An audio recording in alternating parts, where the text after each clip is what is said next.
Hi everyone and welcome back to Nick's Diecast. For today's video I'll be showing you and reviewing this 1/18 scale Lexus SC430 convertible made by Motormax. I found this model on eBay a little while back. I paid around $40 for it in total, maybe close to 41, I forget actually. But this model is no longer being made, but you can find it in 3 different colors. It came in this kind of gold metallic that you see here. It was called Egyptian gold on the Real car. It also came in black and kind of like a pearlescent white. The white I know is metallic. I'm not sure about the black, if that's metallic or not.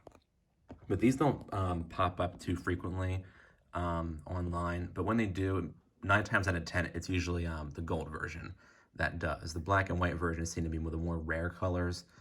But Motormax made this in the early 2000s. This is, I believe, based off a 2002 SC430. The real car was made from 2001 until 2010. In 2005, there were a few changes to it, like with the front end and whatnot. And these wheels weren't available after 2005. But this is a really interesting model overall, and there is a cool feature with it that I will show you later on in the video. But those of you who saw the unboxing, you probably have already seen it. We'll go ahead and take a look at the details of this model here. We'll begin up here at the front. Decent looking headlights for a Motormax model. There are a couple pegs, it looks like, but they're not really too visible. The lenses are actually nice and flush with the body, which is kind of surprising because other Motormax models from this era, they're not really known for their quality. And this model does have its quality issues in some areas more than others. But overall, they did a good job with these lights. The turn signals are just painted on, but most budget models, that's what you'll see, so that's not really a big deal. The center grille looks pretty good overall. It's actually completely chromed out, but the way that the car is kind of angled when you look at it, it looks like that they're actually painted black on the inside. That's kind of an effect that's created like with shadows and everything. The whole entire thing is actually chrome. It is a separate piece and it's actually flush with the body, but it would have been nice if they maybe did some more detailing with this Lexus badge in the center here. It is the right size and everything, it's just not detailed that well. Now, the paint quality on this model overall is decent, I would say. There are some areas where there's some overspray and a little bit of bubbling. There are a couple seams like back here and everything, but pretty much every Motormax model from the early 2000s had that same problem. That's what kind of puts them below, I think, Maisto and Welly because of these paint issues that you would encounter with them. But if they were to re-release this model today, the paint issues probably would not be present, but Motormax models in general seem to have quality issues compared to other budget grade models. Taking a look at the side, Motormax did a great job with these wheels here. This, I think, was the only wheel style available, at least from 01 to 05 on the SC430. I don't know if there were others, but pretty much every SC430 I've seen from the earlier part of its production line have been with this particular style of rim. But they did a good job with these. They have the proper 5 spokes. There was something really bizarre is that the disc brake and caliper actually move together, which is improper. It's interesting because on Maisto models, the brake disc stays and it doesn't spin with the wheel. And on Motormax models, the brake disc and caliper both move. But on Welly and Barago, they're usually proper and they have the disc brake moving through the wheel while the caliper stays stationary. It's really weird how a lot of manufacturers just can't get this right. And Motormax, I mean, you really can't see it with this particular rim because the slats are so narrow, or the spokes, I should say, are so narrow. But it's a really kind of strange thing on here. You don't get suspension because this is an older model, but you do get a full steering. It actually looks good when you kind of pose the car like that with the wheels kind of slightly turned. The windshield is fully framed in metal, which is nice to see. And the car itself is actually very heavy. A lot of these Motormax models, despite their quality shortcomings, they're very heavy models. And they're made usually entirely, and usually every opening fixture is made of a die-cast metal, as well as the windshield. Now, this does have folding side mirrors, but they're extremely fragile. Like, they're stiff and everything. I just worry that I would break them if I move them too much. So I don't move this around too often, but some of these models will have the adjustable mirrors, and some will just have stationary mirrors. My assumption is that older versions, such as this one, had these mirrors, and they were often maybe broken or just the quality was bad, so Motormax just put on stationary mirrors for later versions of this model. But that is kind of a cool feature that a lot of these older models from Motormax have, so that's a cool touch, I would say. Taking a look at the back, the taillights definitely don't look as good as the headlights. There are actually 3 pegs. These top pieces are actually separate from the bottom pieces, which is unusual because this entire, well, actually no, because that's because this trunk lid actually is hinged so that the taillights split. I think that's actually proper to the real car too. So they would have had no choice but to put at least a second peg up there. But 2 pegs, that's kind of overkill, I think. They probably could have gotten away with maybe putting a peg maybe down in the corner here. But aside from that, I mean, the taillights have a nice texture to them and everything. And these turn signals back here are painted on. I'm just like up at the front. Here's probably some of the worst exhaust pipes I've seen on a 118 scale model car. I think they're far too small, and they're just kind of solid pieces. They're not hollowed out or anything. It looks almost just like the Chrysler GT Cruiser exhaust pipes on my Motormax Chrysler GT Cruiser. But honestly, you can't really even see these exhaust pipes hardly because this car is like is a fairly large, and the exhaust pipes are fairly small. But they could at least maybe painted these black or something, so it looks like they're you know, like hollowed out pipes. But they didn't do that. Not a big deal. A lot of these older Motormaxes have that same problem. This Lexus badge back here actually looks much better than the one in the front because this is actually etched into the metal and also painted silver. They could have maybe done it maybe a little bit better of a silver because it kind of matches with the champagne gold just a little bit. And you do actually have this Lexus and this SC430 badge embossed back here. There's a better view of it slightly with like the shadow. I'm trying to make a shadow right now. Yeah. So they're fully painted on. They're not, you know, stickers or anything. So a cool feature about this model is the fact that you have a retractable roof. So to put up the roof, you first want to open up this rear portion back here. This is where things will start to be different on my model here. Now this black portion you see here should actually be attached with 2 pegs on here, and it flips up and down, almost like my SLK made by Maisto. But this came partially broken, and these 2 little pieces here, they should fold up and down. One of them just broke right off. So I just removed the entire black piece, and I ended up attaching it to the trunk lid here with a couple pieces of tape. And I was really annoyed by that because I was excited for this, you know, for this retractable roof because I have 2 other models in my collection with similar features. But being Motormax, the quality wasn't the best, and it was very stiff, and it just kind of like broke right off. But although I was able to kind of make it like a custom sort of, I guess, roof mechanism where I was able to attach this black part to the trunk lid, it still looks a little bit odd, but it's better than having it, you know, just as a loose piece, completely loose.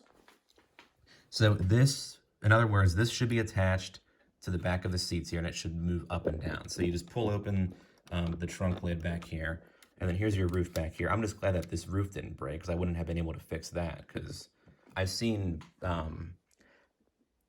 listings of this model on eBay with missing roof parts, and that kind of shows you that the quality of this is not the best. So although it's a very exciting and cool feature, this retractable roof, you can see by, you know, the issue I had with this black piece, and if you look on eBay, there's models of this with like this part of the roof missing and everything, that the quality just isn't the best. And that's probably why models like this are no longer being made, because the quality, although they were cool features, the quality just wasn't, you know, up to par. So you pull out the roof like so, like I have here, and then you just kind of jury it into place, and there's 2 slats up on the windshield. You just click the roof into place. And then for my broken black piece solution, I guess you can say, I just tuck it in like this, and then I close, and then I close the trunk lid. Kind of hard to do it with one hand. And there you have it as the hardtop coupe. Okay, so to give a better idea of what I'm talking about with exactly what went wrong with the Lexus's roof, I brought out my Maisto Mercedes SLK here. So both these models are similar in that the trunk opens up like this in order for the roof to be raised. So open up this one here. Now, both of these models should have what you're going to see right here, which is this tonneau cover that folds up like this. And then each model has these little, let me pull out the roof just a little bit, these little like side kind of pieces that fold up and down. This model has that, or I should say had that. You can see here that on the Maisto one, it's hinged and it's like durable and everything. On here, it came with one of these two hinges already broken, so it was already kind of loose on one side, and it was extremely stiff on the other side. And these pieces that you see on the Maisto here, they would not budge on the Motormax one. I carefully tried to move this one, and then it just snapped right off. So I just ended up taking off this entire tonneau cover piece, and I attached it on the back trunk lid, just so it would be easier than using a bunch of glue and attempting to glue it back on. So in other words, the Maisto one here is much higher quality. We'll just go ahead and keep on raising up the roof here so you can see what I mean. So of course, you know, this folds back down, the roof goes up fully like this, and then the trunk closes like that. On here, as you just saw in the video, so this piece, if it was here, it would be folded up right now, and then I would pull up the roof like this, and then I would fold those two back pieces downward like you saw on the Maisto, and then there we go, and then I would just keep pulling up the roof, click it in place, and then just close this. But on here, I know it looks terrible underneath there. I'm probably gonna line this with felt so you can't see the alterations I made, but on this one I really just made it so this is just one piece, so these no longer move, these side hinge things, and this I just kind of tuck underneath while I close this at the same time.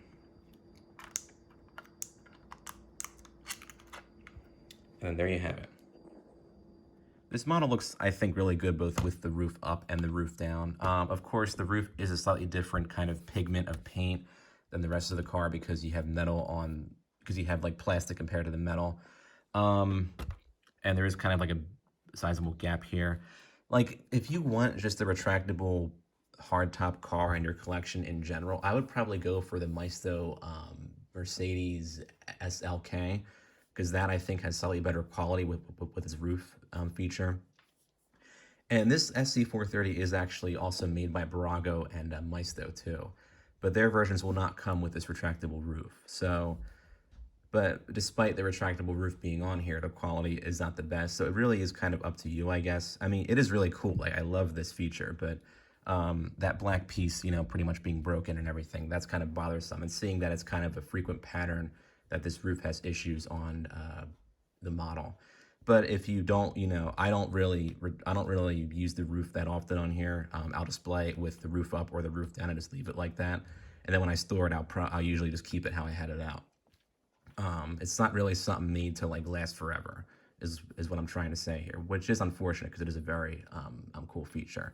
But we'll go ahead and actually put the roof down so we can see inside of everything, all the opening parts and everything here. Actually, we'll take a look inside the trunk because I have that open right now. Unlike the SLK by Maisto, this is actually a fully lined trunk in here. There's no like bare metal showing or anything like that. So Motormax actually did a good job in that sense. There is kind of a slight texture in here, which is cool to see.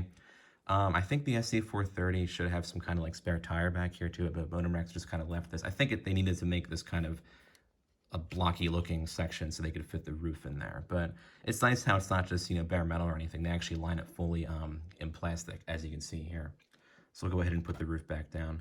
You pretty much can just pull it out of the windshield like that, fold it back, then you listen for the click, or the small click in my case. And then if this black piece were still attached, you would flip that up again. I believe you would flip it down and then have these two little corner pieces flat like I have it on this trunk lid, and then just put the whole back portion down like so. So yeah, there's other videos out there of like the fully non-broken roof mechanism working. They're probably like better references than my, you know, reference here as to how the roof works. But that's just kind of how I, you know, improvised a bit with this broken piece there. So we'll go ahead next and take a look at the engine details. We'll open up the hood like so. It's pretty much just one plastic piece in here, but there is actually some detailing. You can see it says 4.3 VVTI in there, and there's a Lexus badge on the main block. There is some details with, you know, paint and everything. You can kind of see a little bit down to the bottom. Actually, there are some pulleys in there, it looks like. So this is actually a slightly better detailed engine for a Motormax model. And the piece itself doesn't like move around that much or anything. So this is actually slightly better than I've seen for these Motormax engines from the early 2000s. This actually looks kind of good with the hood up too. So there's your engine detailing there. You don't get any kind of liner underneath the hood, but it is actually fully painted, which is a nice touch. So we'll take a look at the interior next. And this interior just screams 2000s Motormax model because of its like weird blend of different shades of beige and everything. It's really strange. And the detailing, as you'll see when we take a look at the center stack and dashboard, the buttons are there, they just are not colored in. There are some videos online of this model where collectors have, you know, detailed like the inside of the car. Now, this weird orange, like wood grain stuff, the real car had that weird orange wood grain as an option. I think just on here, it's too orange. It's like almost like a pumpkin orange. But it also came with kind of like brown wood grain, and the user, JMC Porsche, I'm not sure if he's still active or not. He was able to take a brown Sharpie and kind of make these look like they were actual like wood grain. I may do that in here, but I wanted to wait until after I reviewed this model to show like the original untouched interior. But all the buttons are there, they just are not colored in. This should not be beige. This part of the center stack, it should be silver. That part is proper, that should be black. But there really isn't that much detail aside from that to really see in here. On the door panels, you do have some detailing. There are some like wrinkles in like the door panel area, and the door handle looks like it's a separate piece, but it's actually not. There should be some silver, maybe some buttons colored in on here. At least they do have like a two-tone black and beige going on, but other than that, there's not too much detail to see. The steering wheel is actually, I think, the best part of the interior because it's the proper shape and size and everything, and like the proper coloring. And the gauge cluster does look pretty good. It looks like it's separate pieces, but it's actually molded into the dashboard. And here's what really bothers me: these floating pedals on this like black, like straight piece back here. It looks like they're floating kind of like in midair. What they should have done was maybe have the pedals so they were kind of hidden a little bit, so you can't see that they're attached by this like one plastic piece. So that's definitely a quality setback right there. But most Motormax models from this period have that same problem. And the seats overall, I think, are well done. They look and feel like the real leather that are on the real car. Might be a bit too small. And the seat belts are there, they just are not detailed on whatsoever, like the buckles and everything. They're all the same color. And there's a very small back seats back here too. Very interesting texture overall. So this interior could definitely use some improvements, but it's kind of a typical, you know, early 2000s interior from this brand. On the undercarriage, it's actually fairly well done. The exhaust pipes that you can see are there. They're actually not chrome, they're actually painted in silver, which actually looks more realistic than the chrome exhaust pipes you see on like, you know, like Maisto models and what have you. So yeah, this model does have that cool working roof feature, but you just got to be careful of like the quality of it and everything, because parts may break and snap like you saw with my model here. But it is a really cool feature, and if you can find this model for a fair price, I would say definitely get it. It looks good in any collection of, you know, 2000s cars or sports cars or supercars even. Overall, so overall, I hope this video was helpful, and as always, I thank you so much for watching.